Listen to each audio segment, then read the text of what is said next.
भगवान बनना है, भगवान के बाजू में बैठना, वो भगवान बनने की कला को आत्मसात करना है, वो भगवान बनने की हैसियत को अपने अंदर लाना है। और अपनी बात चल रही यथाशक्ति तप पर, 16 कारण की यथाशक्ति तप पर अपनी बात चल रही है। और कि तीर्थंकर बनना है तो मन को थमाना ही तप है, तीर्थंकर बनना है तो मन को रमाना ही तप है, तीर्थंकर बनना है तो मन को भुलाना ही तप है, तीर्थंकर बनना है तो मन को मोड़ना ही तप है, तीर्थंकर बनना है तो मन को मथना ही तप है, तीर्थंकर बनना है तो मन को सहनशील बनाना ही तप है, तीर्थंकर बनना है तो मन को खोलना ही तप है, और तीर्थंकर बनना है तो मन से जपना ही तप है। बात अपनी चल रही थी और काफ़ी 3-4 प्रवचन अपने हुए थे काय पर, सहनशीलता पर मैंने आप लोगों से बात करी थी। और सहनशील आपको बनाने के लिए मैंने कहा कि कम से कम आप कुछ नहीं बनो, लेकिन सहनशील बन जाओगे तो निश्चित रूप से आप भगवान बनने की यात्रा तक आज पहुंच पाओगे। मैंने आपसे बात करी थी कि अनुभव से बोला था, क्या बोला था कि एक बात समझ लेना, वास्तव में कष्ट इतने भयंकर नहीं होते हैं जितनी कल्पना उसे भयंकर बना देती है। बस हम कल्पना से उन कष्टों को बहुत जो है भयंकर बना लेते हैं। फिर आपसे एक और बात क्या बोली थी कि शारीरिक स्वास्थ्य में जो स्थान नीम का होता है और उतना ही स्थान अपने जीवन में कष्टों का होता है। नीम कड़वी होती है, स्वस्थ कर देती है, इसी प्रकार वो जो कष्ट हैं भले तकलीफ दे होते हैं लेकिन वो जीवन में कुछ हमें सिखा के चले जाते हैं। और कल एक गुलाब का भी उदाहरण दिया था, गुलाब यही कह रहा है कि कांटों के बीच में मुझे दुनिया, पूरी दुनिया पसंद करती है, वो कांटे ही मेरी सुंदरता में कारण है। इसीलिए आप भी अगर चाहते हो विकास करना तो आपके विकास में भी जितने कांटे आपके जीवन में आएंगे उतना ही सुंदर आपका जीवन होता चला जाएगा। अगर आप महकना चाहते हो, अगर आप चहेते बनना चाहते हो तो अपने जीवन में कांटों को स्वीकार कर लो और उस कष्टों भरे जीवन को आप स्वीकार कर लोगे तो आप महान बन जाओगे। और एक और बात क्या बोली थी कि मौत के समय शक्तिहीन सिद्ध होने वाली सत्ता, संपत्ति, सामग्री आदि सभी तुच्छ चीजें बिना कष्ट के प्राप्त हो सकती है, परंतु मौत को भी शक्तिहीन सिद्ध करने वाली वो सत्कार्य, सद्गुण और समाधि आदि ये उत्तम तत्व के स्वामी तभी बन सकते हो जब आप कष्टों की आग में छलांग लगाओगे और कष्टों को बिना विकल्प करे स्वीकार करते चले जाओगे। तो अंत में एक और बात आप लोगों से मैंने करी थी, क्या करी थी, थर्मामीटर की बात करी थी कि प्रतिकूलता का थर्मामीटर जब लग जाए और मन में किसी प्रकार का विकल्प नहीं हो तो हम समझेंगे कि वास्तविकता में आपका स्वभाव बहुत अच्छा है। जब प्रतिकूलता आए और उस समय हम अपने मन की प्रशंसा को रखें तो हम समझेंगे बहुत अच्छी बात है। और एक गरीब की सर्दी की बात भी हमने आपके बीच में रखी थी कि गरीब की सर्दी किस प्रकार की होती है, किस प्रकार की वो होती है कि उसका भी पूरा उदाहरण दिया था। आगे अपन चलते हैं। हमारी मलिनताएं हम तपस्या के माध्यम से हटा दें तो वास्तविकता में हमारा स्वाभाविक अंदर की जो उज्ज्वलता है वो प्रकट होने में देर नहीं लगेगी, लेकिन हम असली तप कर ही नहीं रहे। कल और चिंतन चला, मैं तो कल ही एंड करने वाला था लेकिन एक और सूत्र याद आ गया, गुरुदेव के मुख से बार बार सुनते थे ये सूत्र, इच्छा निरोधः तप। इच्छा का निरोध करना ही तप कहलाता है। इच्छा का मतलब क्या है? इच्छा का मतलब क्या है? इच्छा मतलब निरोध करने का अर्थ क्या कहा है तो उसको बोलते हैं, हम ये यहाँ तो स्पष्ट बात करें कि इच्छा मतलब क्या। इच्छाओं को जीत लेना पहली बात, दूसरी बात इच्छाओं से ऊपर उठ जाना दूसरी बात। मतलब एक है डिमांड और एक है डिजायर, एक है डिमांड और एक है डिजायर। मतलब इच्छाओं को जिन्होंने जीत लिया वो समझ ला भगवान बन गया, और इच्छाओं से जो ऊपर उठ गया वो समझ लेना भगवान बन गया। मतलब हम सभी जानते हैं इच्छाएं अनंत हैं और इनकी पूर्ति करना संभव नहीं है। इच्छाएं तो अनंत है और इनकी हम पूर्ति कर भी नहीं सकते हैं और वे कभी पूरी होगी भी नहीं। और इच्छाओं की जो संतति वो सदा बनी रहेगी। अगर जीवन पूरा भी हो जाए तब भी व्यक्ति अपनी इच्छाओं को पूरा नहीं कर पाता है, और अब इच्छाओं के कारण आप पूरे संसार में उसी में पड़े गए तो आप भगवान नहीं बन सकते हैं। विनोबा जी का एक सूत्र था। विनोबा जी क्या बोलते थे मालूम है? विनोबा जी कहते थे कि मनुष्य माइनस इच्छाएं बराबर ईश्वर। क्या बोलते थे? मनुष्य माइनस इच्छाएं बराबर ईश्वर। मतलब अगर मनुष्य इच्छाएं अगर निकल जाएगी तो वो ईश्वर बन जाएगा। बस वो इच्छाएं हैं इसलिए भगवान नहीं बन पाया। आप भगवान इसलिए नहीं बन पाए हो क्योंकि आपके अंदर वो इच्छाएं बैठी हुई है, और उन इच्छाओं को जब तक आप स्वाहा नहीं करोगे तब तक आप भगवान की बनने की उस यात्रा तक आप नहीं पहुंच पाओगे। जहाँ जहाँ इच्छाएं वहाँ भगवान से आप बहुत दूर हो। इच्छा का अर्थात सांसारिक भौतिक आकांक्षा है। इच्छा किसकी चीज बोल रहा हूँ मैं, ध्यान रखना। भावना अलग है, इच्छा अलग है। भावना है मोक्ष जाने की, भावना है साधु बनने की, भावना है दान करने की, वो अलग होगी। और इच्छा से मतलब सांसारिक भौतिक आकांक्षा, उसको इच्छा की कैटेगरी में रखा जाता है। सबका जीवन भौतिक इच्छाओं की पूर्ति में व्यतीत हो रहा है, उसी में वो पूरा संसार चला जा रहा है। आपका सारी आंतरिक क्षमता आपकी समाप्त हो रही। क्यों? क्योंकि जिस आंतरिक क्षमता को विकसित करने के लिए, जागृत करने के लिए हम अपनी स्वाभाविक उज्ज्वलता को प्रकट कर सकते हैं, लेकिन हम पूरे के पूरे काय में लगे हैं, उसका अपव्यय हम कर रहे हैं भौतिक इच्छाओं की पूर्ति में, और उसी में पूरी सांसारिक इच्छाओं की पूर्ति में दिन रात लगे हैं। इसलिए अंदर की वो आंतरिक जो उज्ज्वलता है, स्वाभाविक उज्ज्वलता है, उसे हम पा नहीं पा रहे हैं। अगर उससे ऊपर उठ गए तो उससे ऊपर उठना ही तपस्या है। इच्छाओं को जितना मतलब इच्छाओं को अगर जीतना है तो सबसे सरल तरीका ये है, अगर आप मान लीजिए इच्छाओं को, अपने अंदर की इच्छाओं को जीतना भी चाहते हो, तो मैं आपको सबसे सरल तरीका बताता हूँ कि इच्छाओं को परिष्कृत करो। इच्छाओं को परिष्कृत करो, इच्छाओं को सही दिशा दो।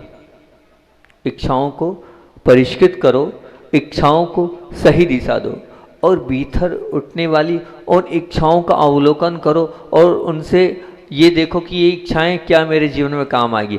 असंभव इच्छाओं जिनकी हम पूर्ति नहीं कर सकते, जो मुश्किल है, उनके लिए आप अभी से सोचो कि मुझे करना ही नहीं, इनको मेरे अपने जीवन से अलग करना है। आप अपनी इच्छाओं को जब चेक करोगे और चेक करने के बाद परिष्कृत करोगे, जब परिष्कृत करोगे हाँ ये इच्छा मेरे जीवन में काम की है, और फिर उसके बाद उसको सही दिशा प्रदान करोगे, तो वो इच्छा आपको ऊपर तक ले जाएगी। जिनकी पूर्ति से जीवन में कोई लाभ नहीं है, सिर्फ समय, धन, शक्ति चले जा रही है, तो ऐसी इच्छाओं के लिए आप क्यों लगे हो? बिल्कुल नहीं लगे। मतलब हम अपने आप को तीन बातों में बांटे इच्छाओं के मामले। एक इच्छा होती आवश्यक, एक इच्छा होती अनावश्यक, और एक इच्छा होती असंभव। अब ये तीन है। एक आवश्यक, बिना उसके काम नहीं चल सकता है भैया, ठीक है, कपड़े जरूरी है, ठीक है, खाना जरूरी है, सोना जरूरी है, मकान जरूरी है, वो इच्छा हो गई। कौन सी इच्छा? आवश्यक इच्छा। एक हो गई अनावश्यक इच्छा, कपड़े जरूरी है। कल कितना अच्छा काम किया आप लोगों ने, गुरु पुष्प में 20 जोड़ कपड़े से ज़्यादा नहीं रखेंगे।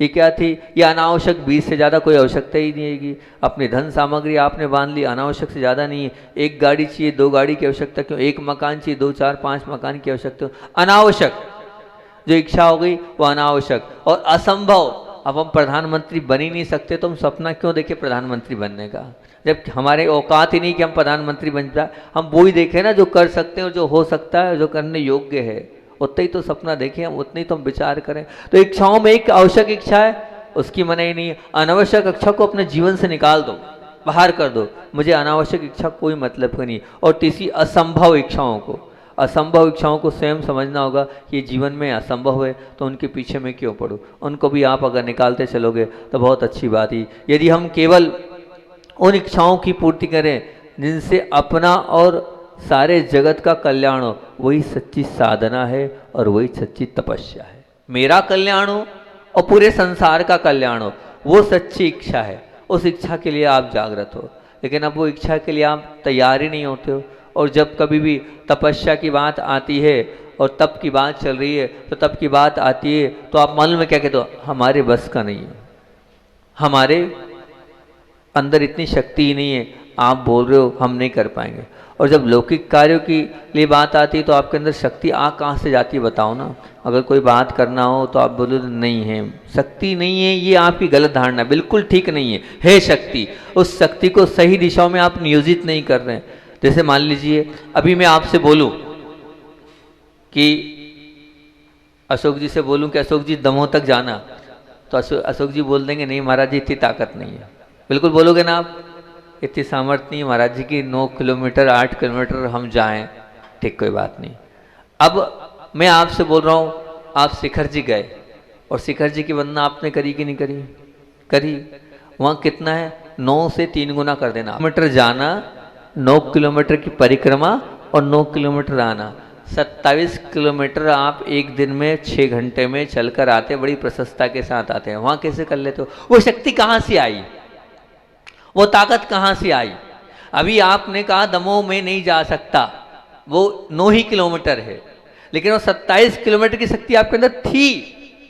आपकी दृष्टि वहां नहीं होगी। आप अगर भक्ति को जगाओगे तो शक्ति प्रकट होगी। भक्ति नहीं है इसलिए उसकी अभिव्यक्ति नहीं हो रही है। हमारे अंदर शक्ति अपार है, हम पहचाने अपनी शक्ति को, उपयोग करें, अंदर से जाने तो वो शक्ति अपने आप निकलती चले जाएगी। आप ही लोगों में से कोई तैयार नहीं था 16 करण के एकासन करने के लिए, लेकिन 70 नाम आए कि नहीं? बताओ, जिनने जीवन में कभी एकासन नहीं किया, 32 दिन एकासन से रहे हो ना, कहाँ से ही वो शक्ति? आप लोगों में से 1 आर्य उपवास वाले तैयार हुए थे, आप लोगों में से 10 उपवास वाले तैयार हुए थे। कहाँ से? जीवन में जिन्होंने कभी उपवास नहीं किया, आप लोगों ने ही तो उपवास किया। थोड़ा बहुत मोटिवेशन देने की आवश्यकता पड़ी, थोड़ा समझाने की आवश्यकता पड़ी, हे शक्ति, लेकिन हम उस शक्ति का उजागर नहीं कर रहे हैं। हमने माना नहीं कि करने योग्य है, इसलिए हम कर नहीं पा रहे हैं। ये तो अपार शक्ति का भंडार हर आत्मा के अंदर है। ऐसी कोई आत्मा नहीं है जिसके पास शक्ति नहीं है। शक्ति तो है, विद्यमान शक्ति को उजागर करने की अंदर से इच्छा नहीं है, इसलिए उस शक्ति का हम उपयोग नहीं कर रहे हैं, हम उसका दुरुपयोग कर रहे हैं। उपयोग इसलिए नहीं हो रहा, जहाँ लगाना चाहिए हम उस शक्ति को वहाँ नहीं लगा रहे हैं। आगम में एक बहुत अच्छा कथानक आता है। कथानक क्या आता है? आप लोगों ने बहुत बार सुना भी होगा, पर भी प्रासंगिक है, उस कथानक को सुनाता हूँ कि सुकुमार को आपने सुना होगा। सुकुमार नाम तो सुना होगा ना? नहीं सुना? क्या था कथानक? आप पढ़ोगे आगम ग्रंथों में कि रत्नों का कंबल भी जिसे चुभता था, ऐसा गुरुदेव हमारे हर एक रविवार उनकी कथानक फिक्स थी। और रत्नों के प्रकाश की रोशनी से ही उन्होंने अपने जीवन को व्यतीत किया है। सूरज का प्रकाश देखने की ताकत नहीं थी उनकी, हिम्मत नहीं थी कि सूरज का प्रकाश देखें, तो काय के प्रकाश में रहते थे? रत्नों के प्रकाश में रहते थे।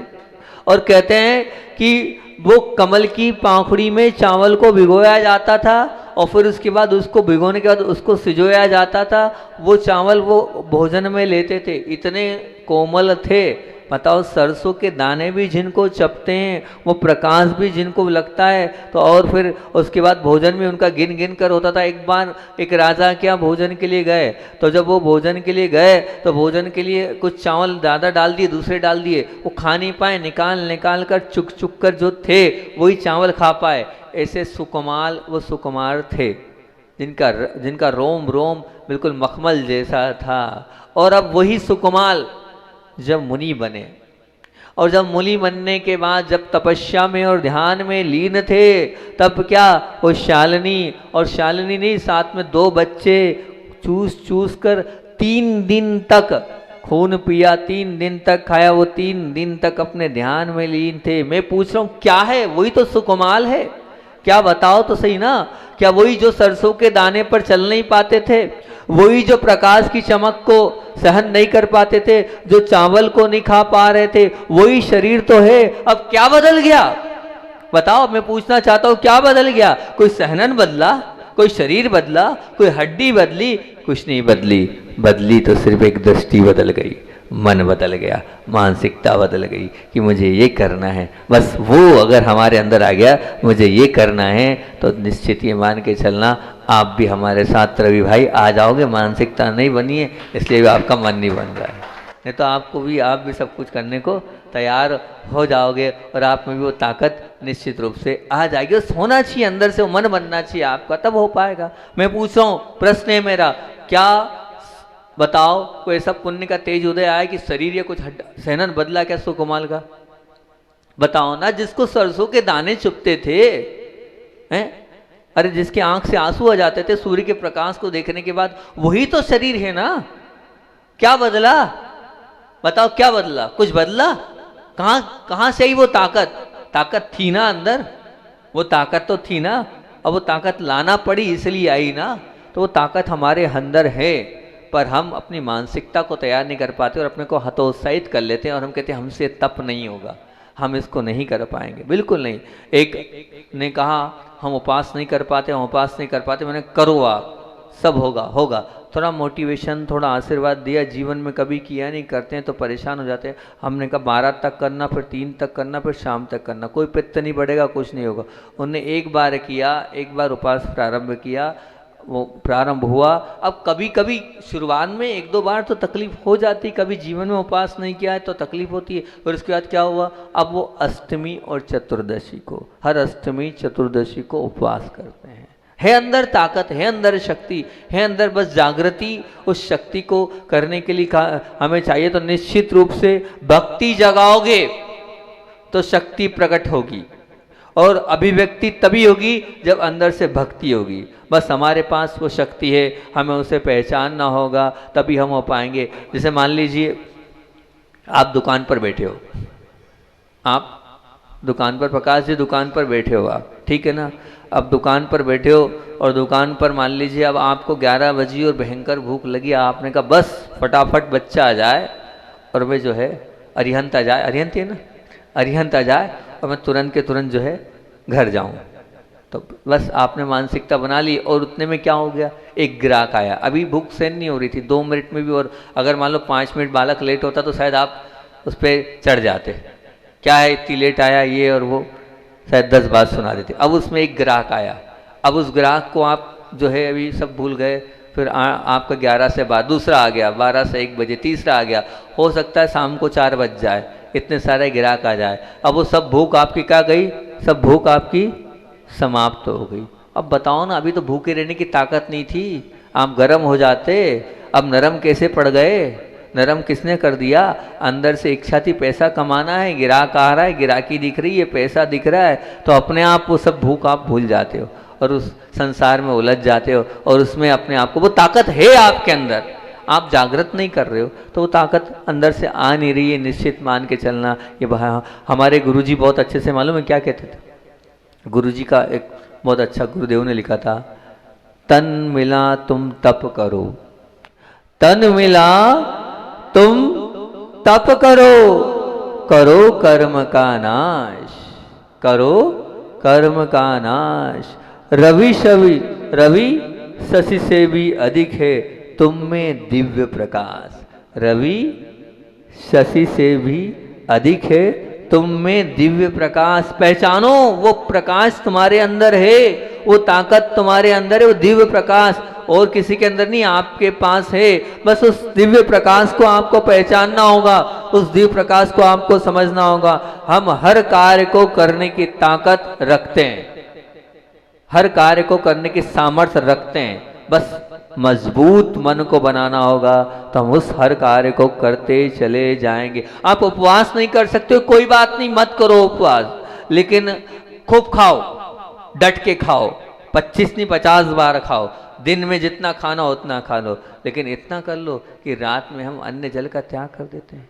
इतनी तपस्या कर लो, अरे इतना ही कर लोगे तो साल में 6 महीने का उपवास लग जाएगा। पूज्य गुरुदेव के पास कोई कुछ आता था ना, तो सबसे पहले एक ही नियम देते थे, क्या, कोई सल्लेखना वाला आ रहा है, कोई बीमार वाला आ रहा है, कोई भी आता है, एक ही बात, सिर्फ सैकड़ों बार गुरुजी के मुख से सुना है, आप रात्रि में जल लेते हैं, सबसे पहले रात्रि में जल का त्याग करें, उस दिन सब ठीक हो जाएगा। कैंसर जैसी बीमारी गुरुदेव के इस आशीर्वाद से रात्रि जल त्याग किया और सब कुछ ठीक हो गया। आचार्य ने कहा जब उपवास करें, हमने आचार्य से बोला, आचार्य से आप सबको बोल देते हो, औषधि वाला है, बोले वो जा तो रही है, लेकिन आखिरी में तप कर लेगा, उस तप से मान लो ऐसे कोई कर्म की निर्जरा होगी, कोई विशुद्धि होगी, उसका भला हो जाएगा। तो रात्रि जल गुरुदेव हमेशा त्याग कराते हैं, हमने भी यही सीखा है। हमसे कोई बीमार आता है, कोई सल्लेखना वाला आता है, कुछ वाला आता है, तो हम सबसे पहले कहते हैं रात्रि जल का त्याग कर भैया, तो रात्रि जल का त्याग कर लेगा तो निश्चित तेरा भला हो जाएगा। और आप ये मानना, उनने मानसिकता करी का किया, करते चले गए तो हो भी गया, लेकिन हमने मानसिकता ही नहीं बनाई है, इसलिए हो ही नहीं पा रहा। हम अपना कह रहे हैं ना, हम 10 बार खाते थे, 10 बार से कितने बार आए, 2 बार आए, 2 बार से फिर 1 बार आए, अब 1 बार से थोड़ा और प्रयास कर रहे हैं, फिर आगे थोड़ा और प्रयास करेंगे, जितना ज़्यादा हो जाएगा उतना और प्रयास करेंगे। मानसिकता शक्ति है, वो दिव्य शक्ति हमारे अंदर है, बस हम उसको उजागर करें। तो आप भी कर सकते हैं, कल हमने क्या नियम दिया था, हमने किसी ने हमसे कोई लिया तो हमने कहा कि एक काम करो, मुंह को दो, अपने दांत को 2 बार बस प्रयोग करना है। हाँ, कल ये आए गुरु पुष्य में नियम दो, अब ये नियम ये भी है, वो नियम वो भी है, तो मैंने एक काम कर लो, दांत का 2 बार प्रयोग करना, ज़्यादा बार मत प्रयोग करना। अशोक जी कितनी बार करते हो दांत का प्रयोग, कितनी बार करते हो? चबाने का प्रयोग कितनी बार? पानी कितनी बार पियो उसकी कोई बाधा नहीं, चबाने का काम कितनी बार करते हो? हाँ है, अब बुढ़ापा आ गया है, अब तो रिटायर्ड के दिन चल रहे हैं, ब्याज में चल रहे हो, 2 बार ही कर लो। अब दांत का काम 2 बार करो, ज्यादा बार मत करो। शरीर तो ऐसा है, जितना खिलाओगे उतना खाएगा, इसकी पूर्ति ना हुई है ना होने वाली है, ये तो ऐसा ही है, भूखा है और भूखा ही रहेगा। कहा ना, इच्छा अंत तक खत्म नहीं होगी खाने की। तो अब 2 बार कर लो, अंत समय है उसको सुधार लो, 2 बार उतना ही रहेगा। तो आज आपका आना सार्थक हो जाएगा। बासा आए और आप आ गए, इतना कर लो कि कम से कम दांत का प्रयोग 2 बार। खूब लगे तो दूध ले लेना, जूस ले लेना, और बहुत सारी लिक्विड वाली चीज़ वो ले लेना, पानी भले 25 बार ले लेना, कोई दिक्कत नहीं। पर अभी 2 बार में तो बन जाओ तो बहुत अच्छी बात हैगी। और हम तो ये कहते हैं हम नहीं कर पा रहे, लेकिन जो कर रहा है उनकी हम कम से कम उनके विषय में उनकी अनुमोदना करें कि ये लोग तो कर रहे हैं, इनकी हम अनुमोदना करते हैं और ये जो कर रहे हैं बहुत अच्छी बात है, उनका हम समर्थन करते चले। और नहीं कर पा रहे हो तो एक काम करो, सबसे अच्छा और सीधा सरल तरीका बता देता हूँ कि तप की बात चल रही है तो इतना कर लो। मान लो भैया आप क्या करते हो, दिन में 4 बार खाते हो, दिन में 4 बार खाते हो, दिन में मान लीजिए 3 बार खाते हो, तो अब मान लो इतना कर लो, 12 बजे से 3 बजे नाश्ता करना हो तो 3 घंटे का त्याग। अब 3 के बाद 6 बजे भोजन करना है मान लो, तो 3 घंटे का त्याग, इतना कर लो, कोई दिक्कत नहीं है। निकायसर का समय तो मैं आचार्य श्री कहते हैं कि जरूरी नहीं 9 बार नमोकार मंत्र पढ़ो, कोई ना, आपने नियम लिया, बस आपने तो मन से बोल दिया, बस इतनी बजे तक त्याग, बस त्याग हो गया। जो थोड़ी 9 बार नमोकार मंत्र पढ़ो, महाराज जी पास आओ, भगवान के पास कायसर करो, वहीं आप तो मानसिकता बना लो। तो ऐसे 3-3 घंटे अगर मान लो करते चलोगे तो 12 घंटे हो गए। फिर आप मान लीजिए एक दिन में 12 घंटे का आपने नियम ले लिया, तो अब क्या हो गया, आप ये एक दिन में 12 घंटे, ठीक है ना। अब महीने भर में कितने घंटे हो जाएंगे उसका हिसाब लगा लो आप, उसके हिसाब से हिसाब लगा लोगे तो आपका उपवास कितने उपवास हो जाएंगे, इसको भी आप उपवास मानना। जरूर थोड़ी खाकर भी आप उपवास कर सकते हो, ये भी उपवास रहेगा। जितनी देर आपने त्याग किया उतनी देर आपका उपवास रहा। इस प्रकार भी आप कर सकते हो। और वैसे तो सही बात बोले तो आप दिन भर 12 तप कर रहे हो, तो आप वो भी देख लेते हो, उस पर भी पूरा आपका मन लग जाता है, तो वो आपका व्यापार मतलब वो आपका स्वाध्याय हो गया, उसको आप स्वाध्याय मान लीजिए। और अब विसर्ग मतलब अलर्ट रहना, बिल्कुल अलर्ट। अब अलर्ट कब होते हो, अलर्ट मान लो कोई income tax sale tax officer आ गया तो बहुत अलर्ट रहते हो, आप पूरा ध्यान रखते हो आपकी कहीं कुछ ये नहीं हो जाए, कहीं कुछ हो जाए। विसर्ग तब भी आप कर लेते हो, वो भी होता चला जाता है। और अब ध्यान मतलब ध्यान आपका सबसे ज़्यादा ध्यान 2 जगह होता है। एक तो पैसे गिनते समय कभी नींद नहीं आती आपको, कोई बता दे यहाँ पर कि पैसे गिनते वक्त किसी को नींद आती हो, कोई को आती है? नहीं आती। पूजन में नींद आ जाएगी, बाकी दूसरी चीज़ों में नींद आ जाएगी, बाकी कब वो पैसे गिनते वक्त नींद नहीं आती। सबसे बड़ा ध्यान लगता है पैसे गिनते वक्त, है ना, है ना।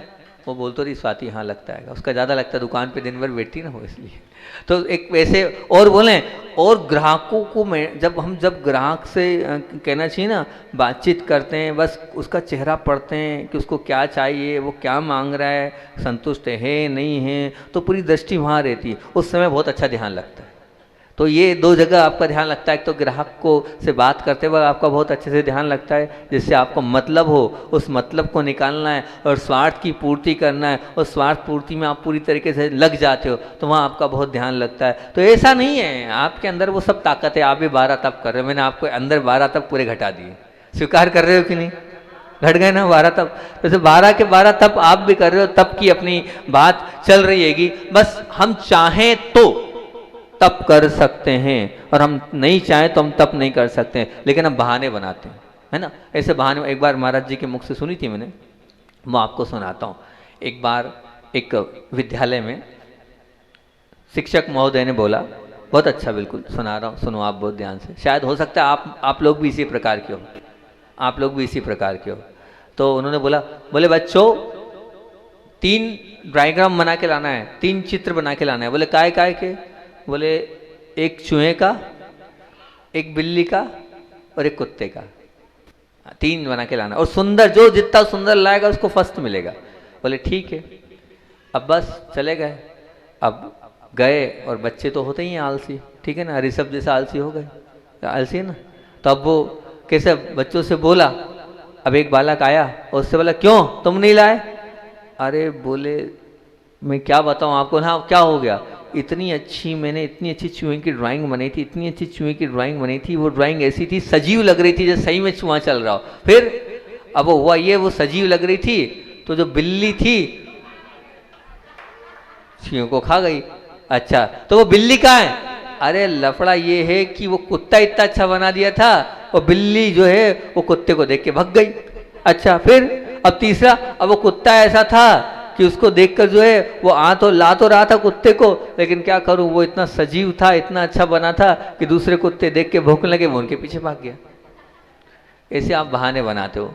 हमने कुछ बोला ये कर लो तो ऐसा हो जाएगा, वैसा हो जाएगा, ये हो जाएगा, वो हो जाएगा, तो ऐसे बहाने वाले आप कार्य करोगे तो अपने जीवन में तप आप बिल्कुल नहीं कर पाओगे। अगर वास्तविकता में सच्चे तपस्वी मिले हैं तो जो गुरुदेवों का जो वो यह कविता है उसको याद रखना, तन मिला तुम तप करो, करो कर्म का नाश, रवि शशि से भी अधिक है तुम में दिव्य प्रकाश। अपने मन को तैयार कर लोगे, अपनी दृष्टि को बदल लोगे तो निश्चित रूप से आप तप कर लोगे। अपनी इच्छाओं को परिष्कृत करो, अपनी इच्छाओं को सही दिशा दो तो निश्चित रूप से वो इच्छाएं आपकी अनंत तक और आपको भगवान तक पहुंचा पाएगी। आवश्यक, अनावश्यक और असंभव इच्छाओं को देखो, जो आवश्यक इच्छाएं उनकी पूर्ति में लग जाओ, अनावश्यक इच्छाओं और असंभव इच्छाओं में अपने जीवन को मत लगाओ। और विनोबा जी का वो सूत्र भी याद रखना, क्या बोला उन्होंने, मनुष्य माइनस इच्छाएं बराबर, मनुष्य माइनस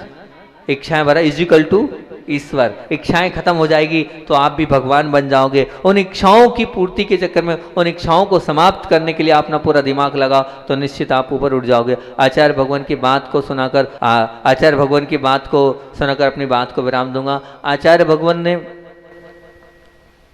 का चमत्कार, आचार्य भानु का अतिशय तो रोज रोज सुनाता हूँ मैं, रोज रोज आपको बताता हूँ। हजारों अतिशय गुरुदेव के, उनमें से एक और अतिशय आपको बताता हूँ। कुंडलपुर में एक बच्चे को कुष्ठ रोग, गलित रोग हो चुका था, बहुत पीड़ित था, बहुत तकलीफ में था। और जैसे अभी 2-3 दिन पहले इंदौर के एक भैया आए थे, मैंने बताया था, इस प्रकार का उनको रोग हो गया था।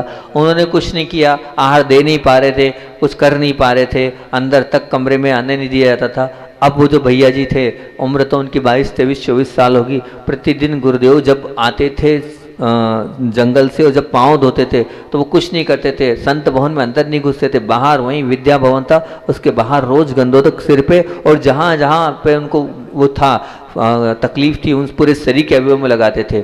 लगभग वो महीने 1.5 महीने बाहर ही, मैंने उनको ऑब्जर्व किया, बाहर ही रहते थे और प्रतिदिन लगाते थे।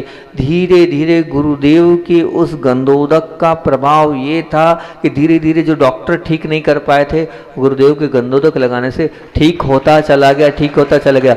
2 महीने तक वो लगाया और 2 महीने तक लगातार लगाने से गुरुदेव, कोई औषधि नहीं, कोई दवाई नहीं, सिर्फ गुरुदेव के शरण का वो गंधोदक लगाया और सब कुछ अपने आप वो पीड़ा दूर हो गई। आज विवाह हो चुका है, आज सीए बनकर वो अच्छी पढ़ाई करके सीए है और सीए होकर बम्बई में वो रह रहा है वो बालक। विचार करना, ये गुरुदेव के पांव के चरणों के गंधोदक का प्रभाव है। तो इतनी वो महिमाशाली गुरुदेव थे। बोलिए आचार्य विद्यासागर जी महामुनि राज की जय।